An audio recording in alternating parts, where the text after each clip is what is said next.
Wonderful season he's had in front of goal in Belgium again. Scored 21 times in their top flight. He's over the next one. And also scores in off the post this time.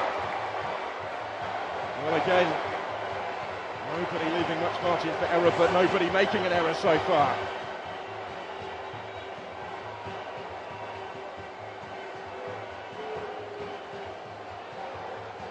The stakes just rise that little bit more for every player that steps forward after every successful kick.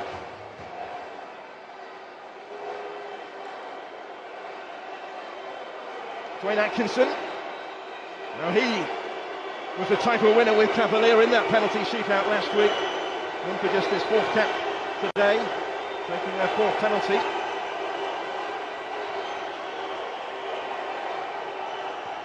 And he's hit the bar. The first to miss from the spot. Dwayne Atkinson can't convert for Jamaica, and that could be so costly. Too much go across to console him. That will hurt. It didn't miss by much. Off the top of the bar and behind from Atkinson.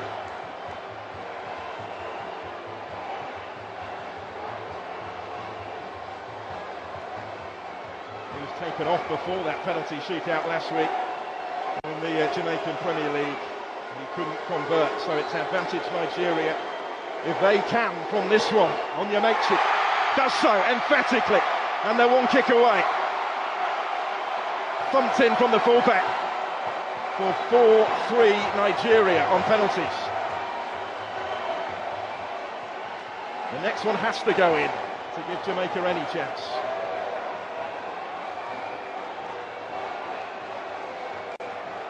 See how much it means, can't you? Roar of relief as much as anything may be. The captain to assume responsibility for this. Amari Bell has to score, or the Reggae boys are beaten. Spoke this week about the great honour of being afforded that captain's armband. Can he keep them in contention in the penalty shootout? Amari Bell does score with a measure of composure. A precise penalty, he didn't necessarily opt for the power, but he picked his spot. Forces Nigeria to win it from the spot. The next kick could be the crucial one. If it goes in, Nigeria win the Unity Cup. Well, just applying that little bit of pressure.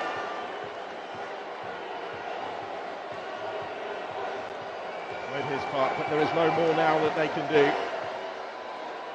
Unless this doesn't go in. Christantos Uche on his international debut is the one who places down the potentially decisive penalty.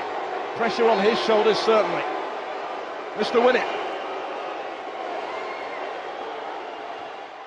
Uche does score, and Nigeria win the Unity Cup.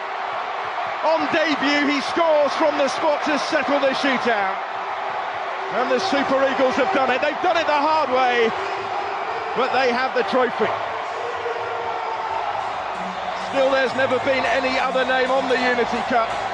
21 years since it was last staged in England's capital. They've kept hold of it. They've needed the penalty shootout to do so. 5 successful kicks from 5. Ultimately, Dwayne Atkinson was the only one who couldn't convert. Jamaica finally are beaten in a final when they never knew that they were beaten, when they twice came back from behind in the 90 minutes to take this the distance. But it's Nigeria who celebrate.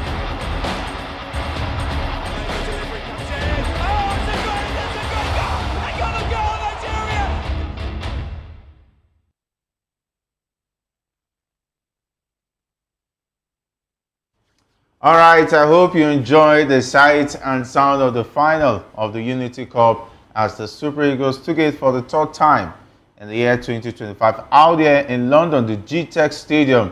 That is where it went down. against the Reggae Boys of Jamaica up against the Super Eagles, and it ended via penalty shootout, and it promises to be another exciting edition of Locker Room with Voice of the People TV. My name is Jerry Okoye, reporting for football duties. It's a full house today, and I have Ikechukwu makes a return after he went to Manchester United's loss in the Europa League, and it seems like their woes have not ended. They even lost to Hong Kong 11. Anyway, maybe they will arrest the NPFL level, they will still knock Manchester United down. I can put $1 million on that. It's great to have you back. The banters are back, and of course, always an exciting time to have you back. Well, it is what it is.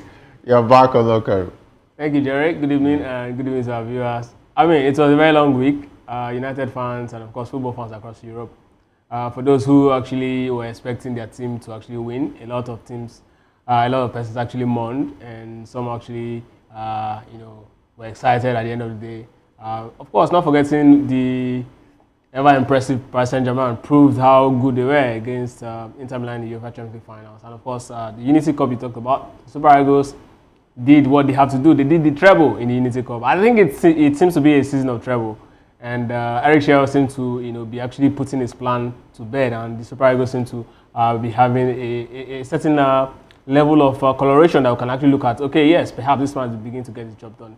Jerry, it's been a while here in Locker Room. I quite miss it here. And one aside, Liverpool, I don't know what's the vision for you guys. I don't know how far you guys are going to go next season. PGML perhaps will help you do the magic.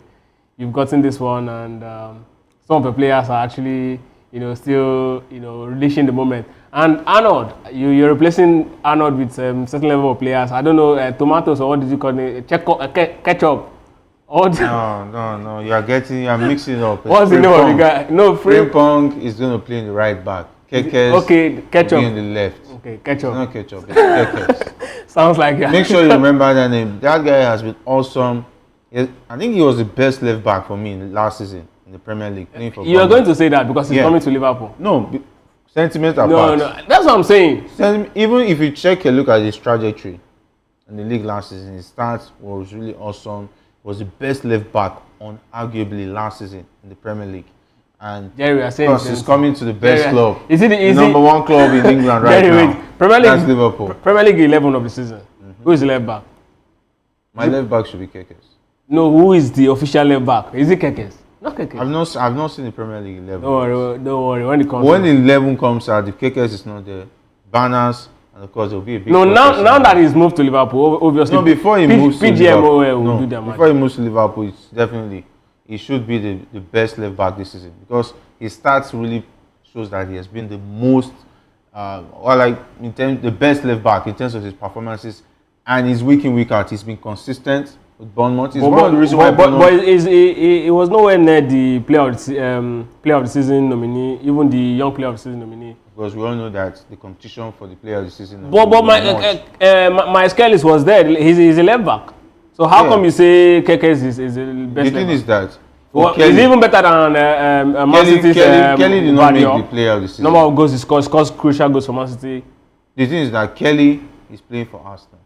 First of all, I think he didn't make the cut for the player of the season. No, young player of the season. That's what I'm saying. If Kelly didn't make the young player of the season, he did. He didn't. That's why we're arguing that Miles Kelly was not on the list. You remember, we were saying that he did very well that season. He should have made the cut, but we started that he got red cards and so on and so forth. So, if there were going to be any left back in the Premier League, Kekes was the best. Josko Vadio. Vadio had an average season. Gabado, in his standard, had an average season, so definitely you cannot rate him. Let's get to see the. Anyway, we'll get to see the team of the season. I think some other sites have already done their team of the season. We'll look at that, and of course, maybe also judge his performance this season. All right, so we hope that Maiwa gets to join us virtually. But we're talking about the Super Eagles that defeated Jamaica on penalties in the final of the Unity Cup on Saturday, May 31. Nigeria took the lead twice with goals from Moses Simon and Samuel Chukwueze, but Jamaica equalized twice, and the game ended 2-2 in regulation time. And of course, after 90 minutes, the game went straight to penalties, with Nigeria scoring all their penalties and goalkeeper Nwabali saving one of Jamaica's penalty. And of course, the penalty shootout ended 5-4, with debutant Crisantes Uche scoring the final penalty. And someone said that Nwabali's save looked more like, it reminded them of Vincent Yama. I don't know how true that is. Anyway, Vincent Yama was awesome during these days, during this time. Of course, he was a very reliable goalkeeper. And I think before we had Vincent Yama, we had a spell where we were looking for a goalkeeper. I think, was it 2002? Yeah. When Ike Shoromo was leaving the scene, there was worry about who was going to replace him. Even Vincent Yama, I think the game against England was the game that really blew him up. And even after that, he was still not the number one after the World Cup. I think Ike Shoromo was still number one before he left the scene. Even Ike Shoromo was still the number one till 2004. You remember Nations of 2004 in Tunisia, it was still very much Ike Shoromo. But the thing is, Stanley Nwabali, Vincent Nyama was part of that team. We saw his, his performance in the CAF Champions League with Enyimba 2003, and of course 2004 he was the best goalkeeper in Champions League, also the best African player in Africa at that point. So it was obvious that this Vincent Nyama has really stepped up the plate at that point. And then from then onward, it was a smooth sail for him. And I mean, after that particular tournament, he moved to Hapoel Tel Aviv, where he actually started his trade in Europe, in Israel, and then from there on, the rest they say is history. So it's part of those times, right? Good goalkeepers don't come often. There are some countries that that, okay, very well often they will most likely get good goalkeepers. Countries like Italy, these guys always have good goalkeepers. Germany, these guys always have good goalkeepers. But other countries, you get these good, awesome goalkeepers once in a while. You say once in a blue moon, if you like. But for the Super Eagles, it was really not very much a long time, because as at when Ike was actually leaving the scene, as at 2002, Vincent was already, in the pecking order. And of course, during Vincent Nyama's era, I remember we have two good goalkeepers, behind him, the likes of Austin Ejide, and of course, not forgetting his own Enyimba teammate at the point, Dele Ayonigba. So we had good goalkeepers at that point, and now we are having also good crop of goalkeepers, because I want to believe that it's just a case of a fate for Madiko Okoye. Madiko Okoye is also another very awesome goalkeeper, and I just hope that this Russia friendly is going to really put him on. We want to see somebody who is going to give Salim Nwabali a very good run for money. Talking about the penalty he saved, I really don't see any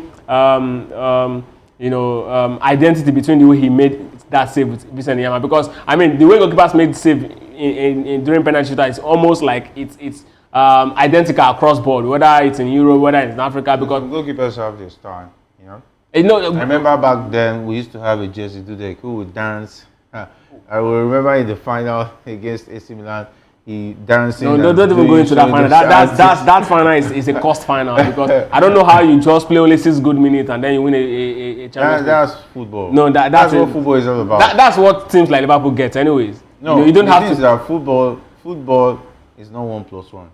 Yeah, I think it's a sport that has a little bit of magic. Anything can happen anytime. It's just like biscuit, can crack from anywhere. The best team sometimes may not win.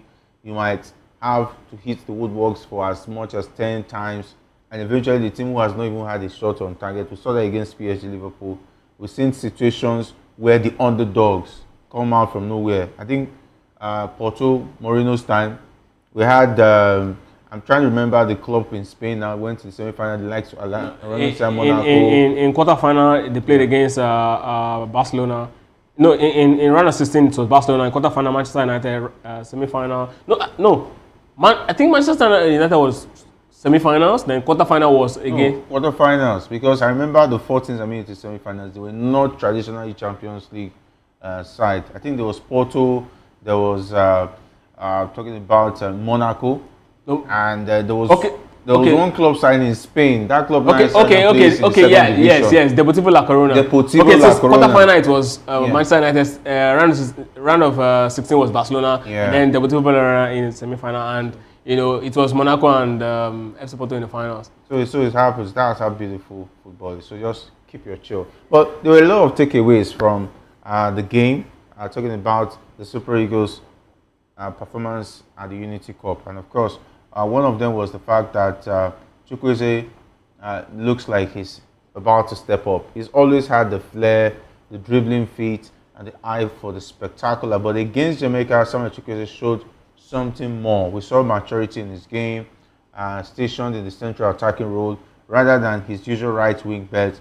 The AC Milan man tormented Jamaica with his partial awareness and sharp movement, and his goal, a clinical low drive from the edge of the box, was richly deserved and symbolized a player who's ready to evolve. But do you think he's going to be playing that position when the likes of Ademola Lookman and Victor Osimhen comes back? I think it would be too much to ask to sacrifice those players and bring Samuel Chukwueze to play in the central role. Definitely. Well, the thing is, right, some coaches have a way of bringing out the best in their players. We remember Lionel Messi started very much as a wide player. Pep Guardiola actually had to move him central, and we saw, what's a difference he made for that Barcelona side. In fact, remember before he actually moved him very much in central, he had the choice of bringing in Zlatan Ibrahimovic to actually play in that particular position, because Lionel Messi was obviously not seen as a player who can actually really operate from that particular end. We know he's a genius. We know he's got eye for goal. We know he's very clinical. But then when this man said, you know what, I have to actually try this guy here, and then we saw what he is able to do. Samuel Chukwueze might also be one of those players who, until you actually give an opportunity, you never say never. Like someone will always say, I remember the question that was, pushed to Pep Guardiola by Nigerian journalist Omar Katugba, when he asked him, people said you are never going to win, or you cannot win the Champions League without Lionel Messi, and he said it's true because he's there to win it. So if a player is there to actually play a particular position, I think it will be too early to actually call that player a chance of playing in that particular position impossible. Samuel Chukwueze has always been a very brilliant player, and what a good player needs, or what a player needs to actually finish or do very well in a particular position is for that player to actually have the mind to actually do it. Samuel Chukwueze is a player with a very good mind. He's got a very awesome football mind. So someone say he was playing like Messi.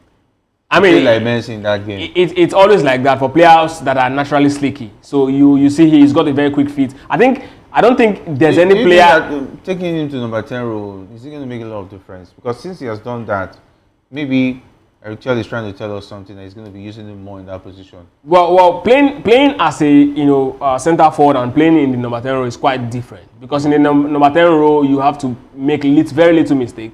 You have to be very conscious. You have to have the ability to distribute well, and this is where Messi dwarfs all the players in the world that have played in that particular position. I think the only player who is showing glimpse of having that kind of flair playing in the central role is Lamine Yamal. Perhaps if he stays there longer, he may be able to also play as a number 10 and also as a poacher if they move him up forward. But I don't think any player has been able to do that. Like Robben cannot really execute that number 10 role.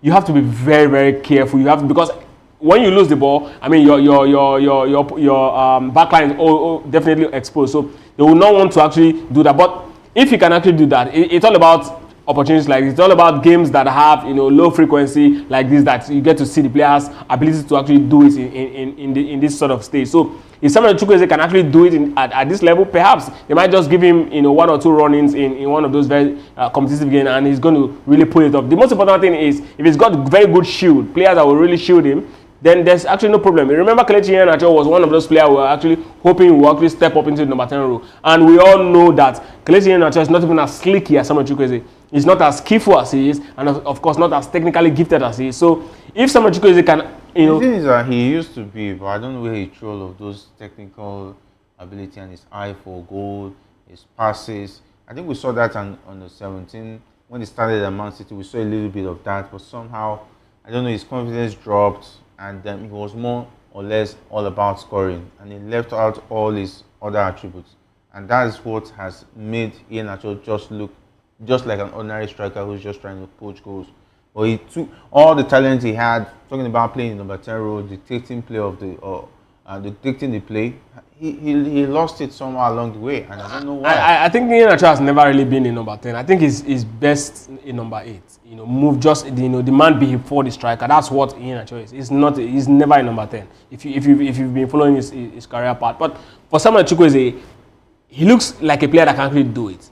and what he needs. And this is why I'm actually going to really commend Eric Chelle at this point, because giving a player who've always seen a particular part or a side play in that particular role, it says something about the manager. And for a man who really favors 4-4-2, it means that we are really going to be seeing a lot of changes in the way Super Eagles approach. And again, right, if you have to play 4-4-2, you need a number 10 that is very skillful. You need a number 10 that can actually really move, and that's where the likes of JJ and Wilson Oroma, Christian Obodo actually showed they're actually great players. Because when you're playing two central midfielders, you need somebody who is technically gifted and can actually handle the ball like his own baby. So this is a very good one from Eric Chelle. I just hope that the Super Eagles can actually continue on this path. And I also want to believe that if this continues with the other qualities with other big boys that will be coming into the Super Eagles setup, players like Victor Osimhen, Ademola Lookman, and the likes joining the Super Eagles, is really going to really help his game, because at that point, our confidence will be beaming. He knows that when he gives you the ball, you definitely be able to use it. And playing from the flank can also be very difficult, because opponents can really easily close you down. All they need to do is that they need somebody who is fast and somebody who can actually play, from a different position. For example, since he's a left footer, they just need to bring another left footer to actually play, from that particular a right footer rather to play from left full back position, which means it's going to be difficult for him to start cutting in, right? So if he's going to be playing from the center, it means that almost all the time it's going to be one man on him, and a player like that can easily beat one man. So that's going to be an advantage for him and also for the Super Eagles. All right, definitely an advantage for him and the Super Eagles. And of course, still taking a look at the assessment of the Super Eagles. If there was one player whose stock has risen dramatically over these recent friendlies, it is Cyril Dessers. Following his man of the match win against Ghana, the Rangers striker was again influential this time, registering a well-weighted assist for Moses Simon's opener. And Dessers might not have the pace of Osimhen or the flair of Lookman, but he's proven he has the intelligence, touch, and movement to make things happen. And with Victor Boniface and Taiwo Awoniyi struggling with fitness, Chelle may now be seriously considering Dessers as a reliable plan A, or at worst a very strong plan B. I think I want to agree with him on this one. He has proven that he has what it takes to embrace the occasion. That is the hallmark of a player with a big heart, a player who doesn't select games. He shows up big or small games. He has proven that with his club side, playing in Europe and playing in the league. So I think he has seen it all, and he's one player definitely I want to see more of him, because I think apart from the fact that he's good, he's also he has a good eye for goal, and he's lucky around the 18-yard box. There's something that always works for him when he's in the 18-yard box. He will surely put himself in a position to score. And that's the hallmark of a striker. I mean, you have to always smell blood, in the 18-yard box. You also have to actually bail for blood, if necessary. You also have to, make good use of your claws, which is your technical ability to actually sense where the next, pass will actually be coming from. And that's all what Cyril Dessers has proven to have as a striker. I mean, from his club side, if you've been following him, you see that he's got a very good positional play. And the truth is, nobody cares about how good your feet is as a striker. Nobody cares about how pacey you are as a striker. Nobody cares about how good you are in terms of movement. What they really care about is how you can actually put the ball behind the net. And he's really got that quality. He knows how to actually slot it home. He's done it in big moments. And here for the Super Eagles, he's really proving that what we've been seeing him do for his club side in Rangers is actually no fluke. And for players like this, it's just so unfortunate that he is quite above 30, and then we're actually getting to see a part of him. And for what you talked about Eric Chelle perhaps considering him as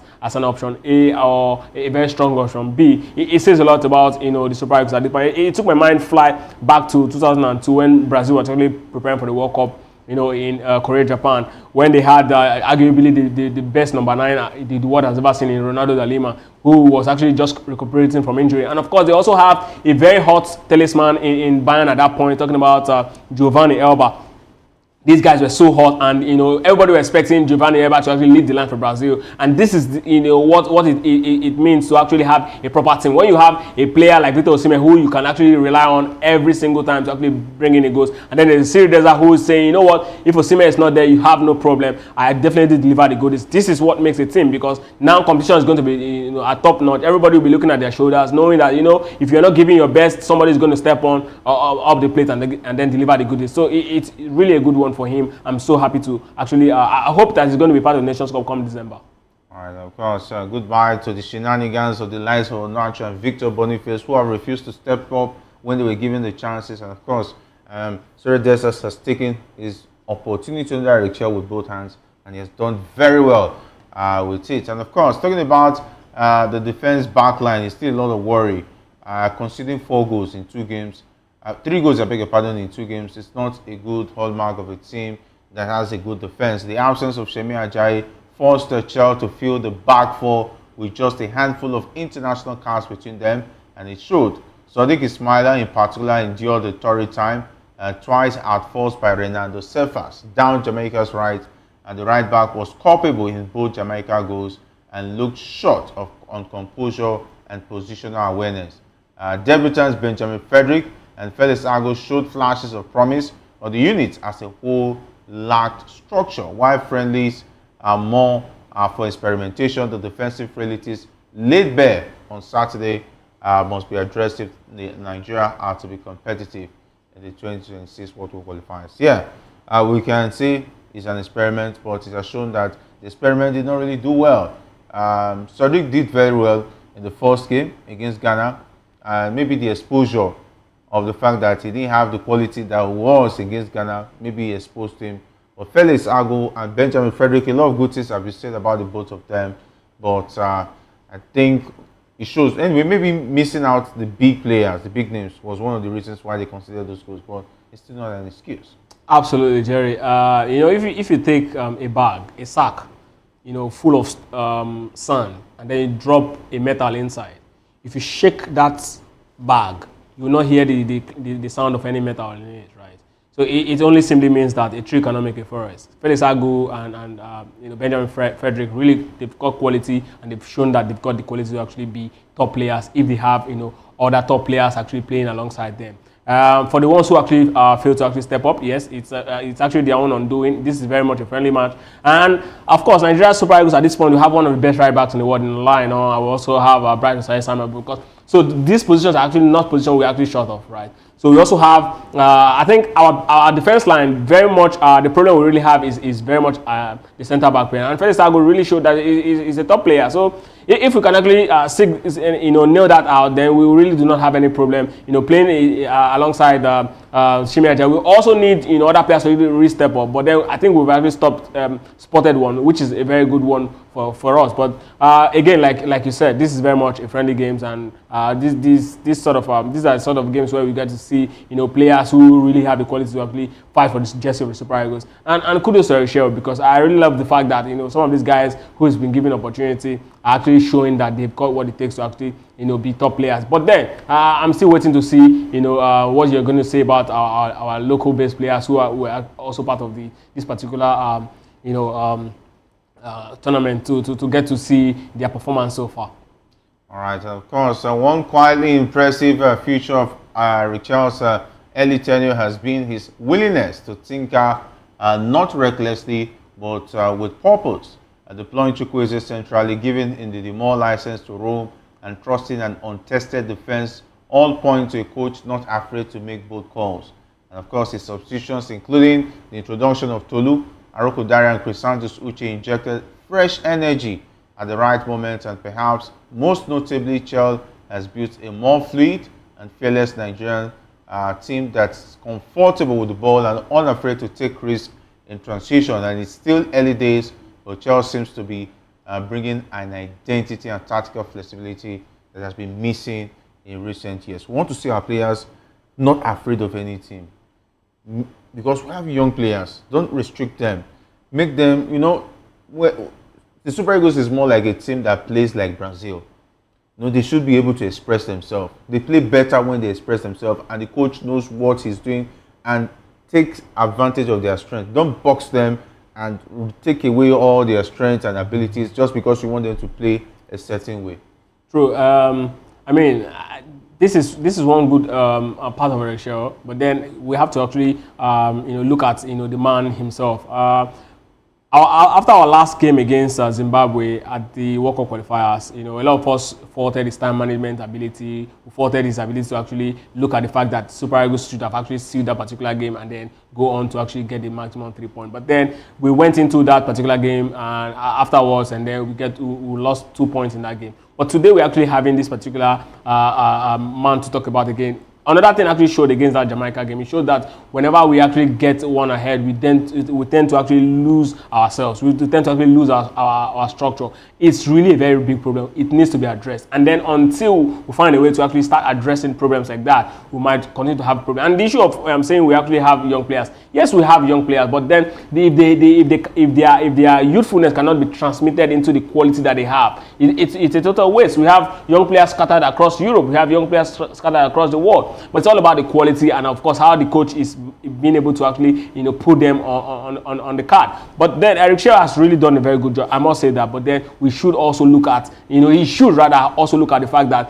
he needs to also start prioritizing time management and, of course, have a lot of psychological and pep talk with the boys, because you can't go on up and then concede a goal later. It shows that there's something fundamentally wrong with the team. Yeah, there's something wrong about that. The team doesn't know how to hold on to wins. Yes. Yeah, a match situation where you can win and you're not able to kill or finish the game, that gives the impetus to your opponent, knowing that when it's the crucial moment of the game, the Super Eagles fizzle out, they lose concentration, and the defense cannot hold or play for 90 minutes. And that's not a hallmark of a team that want to win games. Absolutely. Imagine playing a game where you need to win 1-0, and of course, let's say Mourinho. If Mourinho is winning by a goal to nil, just pack up. Prime Mourinho. Just close shop. I know it's over. There's nothing you're going to do today that will guarantee you equalizer. Mourinho at his peak, when he gets on a lead, 65 minutes, you are still behind. Just forget it.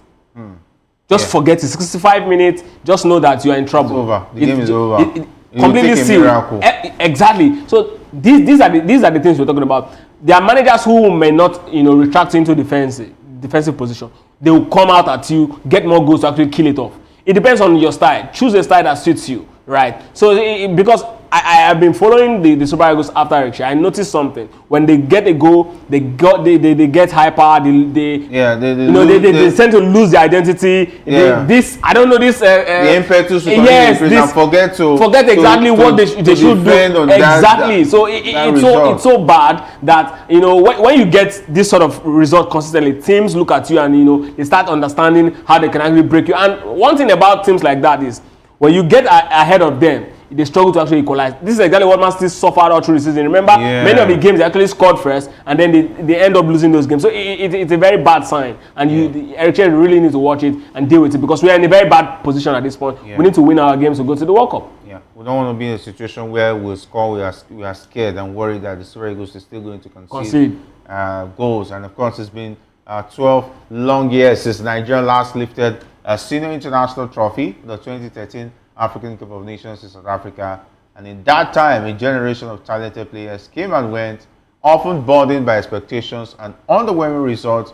The Unity Cup may not carry the prestige of a continental or global tournament, but for a group of players still finding their rhythm under a new coach, it represents a psychological breakthrough. And of course, football is often about moments, and lifting silverware, however modest, has a way of uniting squads and stoking belief. And Chelle and his men will hope this is a stepping stone towards something greater. I mean, this tournament, is very much like what you best describe as the carrot and stick approach. Win the Unity Cup, and you can actually start fancying your chance of winning the Nations Cup.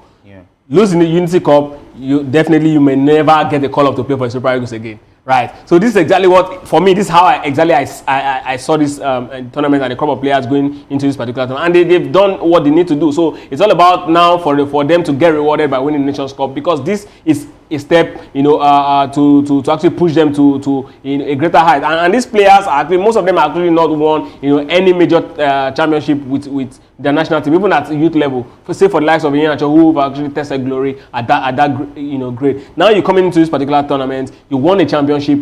However small for us, right, outside, and people who really see this tournament as just, a foreign nation tournament, invitation or whatever, friendly, but for the players who actually executed that game, it's going to be somewhere that, yes, I was part of this game, and winning this for the national team is big. Now going to the Nations Cup, it's going to be, we've done it before, and the confidence can always be there. And for the coach, it's also very good for him, because now he's going to relax, knowing that, yes, I've done it for Nigeria, I can actually push up more to win, more silverweight. And of course, the biggest silverweight he can actually give us at this point is the World Cup ticket. So this is also a very big motivation for him, knowing that, yes, 2 games, you got the very best result. Now we are looking at, getting the best results in the forthcoming World Cup qualifiers game. If you can actually do that for us, then of course, the sky, they say, is the limit. For Eric Chelle, I think this is a big one for him, because winning the championship for Nigeria after 12 years, it says a lot about a man who is really hungry to actually do it. And of course, for barely knowing the boys and also playing as good as he has actually shown that he's got the quality to actually position his players very well, then I really must have to congratulate him aside, and of course not minding the level of tournaments he actually persecuted. All right, and of course, let's talk about Stanley Nwabali, Nigeria's first choice goalkeeper, won't play in the friendly match against Russia due to personal reasons. Nwabali had informed coach Eric Chelle about his parents' burial, which coincidentally falls just after the Russia game. And Okoye is expected to start in goal, while Amas Obasoje will join the team later due to visa issues. And the friendly match against Russia is considered ceremonious, since FIFA doesn't recognize games involving Russia due to their current ban. And I think it's just going to be any other friendly in this one. But the Russians, definitely, we already know them, they will not be friendly. Of course, for them, it's actually an opportunity to actually set their team. Like I said, there definitely must be a lot of underground conversation with FIFA, the governments, the policy makers of the world, having conversation of actually and trying to actually broker the everlasting peace, between Russia or the war that we've actually been seeing between Russia and Ukraine, so that we're going to have a peace in that particular region. So perhaps, these conversations, and of course the fact that they also will be, having a lot of conversation, backroom conversation with FIFA, to also see if, if they can actually be brought back into the fray as regards our FIFA football governing body. But then the most important thing here for them is to actually start building their team, so that when this ban is eventually officially lifted, they can all be set and ready for the next Europe Championship or the next World Cup, whichever tournament is very close for them to actually, be part of it as regards qualifiers in that particular time. So they need to actually start setting up the team. And for the Super Eagles, this is also another opportunity, particularly for Eric Chelle, to actually start knowing his boys, getting to know his boys, getting to know his team also, to also know that, okay, I now have the first set of Super Eagles that, before I came, these were the guys, and now have the second set of Super Eagles that I can actually look out and say, this is my team, and then try, to find a common ground to actually blood these guys together to get a very, perfect team for the country. And hopefully that this is going to give us, a very good result. I just hope that at the end of the day, none of these players are going to get injured. And of course, for Stanley Nwabali, who's going to bury his parents, it's quite sad. It's a very terrible moment. I don't think people who haven't actually suffered a loss will really understand this part. But it's so unfortunate that he's giving his all, and this is happening. I mean, just barely 2 months or a month after his father and then his mother. So it's quite very sad. I just hope that he finds peace with all of this situation. And of course, just to say that it's another opportunity for Okoye to actually step up the plate and find his own footing in Super Eagles. Give Stanley Nwabali a good run for his money, so that we can also look at our goalkeeping department and say, yes, it is very, very much secure. All right, goalkeeping department very secured. We hope the Okoye will step up and, of course, make it count and give Stanley Nwabali a run for his money, who is going to bury his father. Okay, the Super Eagles coach Eric Chelle, however, has added 4 new players to the squad for the friendly match against Russia on June 6. The new additions include Brentford defender Benjamin Frederick, who impressed during the Unity Cup, as well as Xavier Isaac, Ismail Sadiq, and Sikiru. limit. Those players will join the rest of the team in Russia as part of the preparations for the World Cup qualifiers resuming in September. And of course, the news is that Benjamin Frederick actually came from Moses Simon's academy before he made the move to Brentford. It's just like a father and son playing together. It was quite an awesome experience. And of course, these players mostly home-based, apart from Benjamin Frederick. It shows that the home-based players are giving more time this time around. Hopefully, they'll take it with both hands as well. Yes, of course, Saviour Isaac and of course Sikiru Alimi, who is of course a Remo star player, and yes, Benjamin Frederick. I mean, an awesome player. You talked about father and son. We've seen father and son also step into the field at some point in their career. Players like Idogo Johnson and his father. Players have always done this, and seeing a player who you actually contributed to his career success or his career path, it's a lot. I mean, kudos to Moses Simon, of course, Benjamin, for actually making good use of the opportunity. The most important thing at the end of the day is for the Super Eagles to have a very good team, that will always see not just a team appearing on the field, but a family, because that's what it takes to actually start, winning medals. All right, and of course, let's go over to Europe. Because of time, let's talk about the Paris Saint-Germain's victory against the Inter Milan. I didn't see that coming. I think on Friday, my money was on Inter Milan, but they disappointed me and their Inter Milan fans worldwide. And of course, PSG did not make it look like a fluke. They made sure of it. It started like it was going to be 1-2. 0 affair, but it was 5-0. PSG beating Inter by 5-0. I think it's the highest scoring Champions League final, which was one-sided, if you ask me that way. And for a team, anyway, someone said when they started conceding goals against Barcelona, I knew that this team, when they meet a very strong attacking side that is disciplined, they will have problems, and that's what happened to Inter Milan. Yes, the problem with Barcelona in that particular game was luck. Barcelona weren't lucky, and Barcelona over the season, if you've been following them, you know that one of the ways that Hans Flick helped to manage the Barcelona side because of their defensive inefficiency was the very high line, because he knew that back line wasn't very much experienced, so he actually had to use that to actually show off that particular weakness for them. And like monsters, they win and mop the midfield every single time. These guys are janitors. They're not